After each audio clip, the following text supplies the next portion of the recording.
ప్రతి ఒక్కరు ఒక మాట చెప్తారు. నాకు కూడా ఒక మంచి రొటీన్ స్టార్ట్ చేయాలి, ఒక డిసిప్లిన్ లైఫ్ లీడ్ చేయాలి, లేదా హనుమాన్ సంకల్పే చేయాలని చెప్పేసి. కానీ వాళ్ళు ఎప్పుడైతే ఆ మాట అంటారో దాని వెనకాల ఇంకొక సెంటెన్స్ వస్తుంది. నా ఫ్యామిలీ సిచ్యువేషన్ సరిగ్గా లేదు, నాకు సరిగ్గా డబ్బులు లేవు, లేదా నేను చాలా ప్రాబ్లమ్స్ లో ఇరుక్కున్నాను అని చెప్పేసి. Let me ask a question to you. నేను 28 days ఆఫ్ హనుమాన్ సంకల్ప చేసిన. నా రీల్స్ చాలా మంది చూసి ఉంటారు. సో ఇప్పటిదాకా ఏ రీల్ లోనైనా సరే, ఏ వీడియోలోనైనా సరే నేను ఒక్కసారన్నా నాకు ఒక్క ప్రాబ్లం కూడా లేదు, నా లైఫ్ ని హ్యాపీగా లీడ్ చేస్తున్నా అని చెప్పానా? లేదు.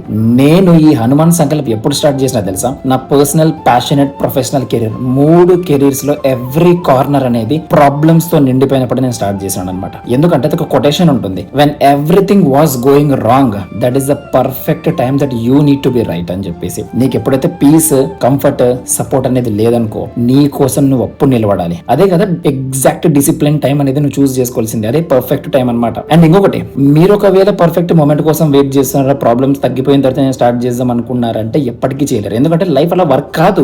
మీరే చూడండి, చైల్డ్హుడ్ నుంచి ఇప్పుడు దాకా ఏ ఒక్క రోజైనా ప్రాబ్లమ్స్ లేకుండా ఉందా? ఖచ్చితంగా ఉంటుంది. చిన్నప్పుడు ఎడ్యుకేషన్ అని చెప్పేసి, టీనేజ్ లో మైండ్ సెట్ ఇష్యూస్ ఉంటాయి, 20 to 25 వస్తే జాబ్ అని, సెటిల్మెంట్ అని చెప్పేసి, 25 ఏజ్ అయిపోయిన తర్వాత మ్యారేజ్ అండ్ రెస్పాన్సిబిలిటీ అని, లాస్ట్ కి ఓల్డ్ ఏజ్ వచ్చిన తర్వాత కూడా పిల్లలు ఆర్ఫనేజ్ లో పాడేస్తారా లేకపోతే నేను బెడ్ మీద పడతానా అని చెప్పేసి ప్రతి ఒక్కసారి ప్రాబ్లమ్స్ ఉంటాయి. మరి నేను కూడా మీరు అనుకున్న ఒక పర్ఫెక్ట్ మూమెంట్ కోసం వెయిట్ చేసినట్టే 28 days ఆఫ్ హనుమాన్ సంకల్ప అనేది అయిపోయాయి కాదు. సో నేను చెప్పేది ఒకటే ఒకటనమాట, ప్రాబ్లం ఫ్రీ లైఫ్ కోసం చూడకండి, పర్పస్ ఫ్యూయల్డ్ లైఫ్ కోసం చూడండి. ఖచ్చితంగా ఈ రోజే స్టార్ట్ చేయండి. ఆ మాత్రం ప్రాబ్లమ్స్ లేకుండా లైఫ్ లో మజా రాదు.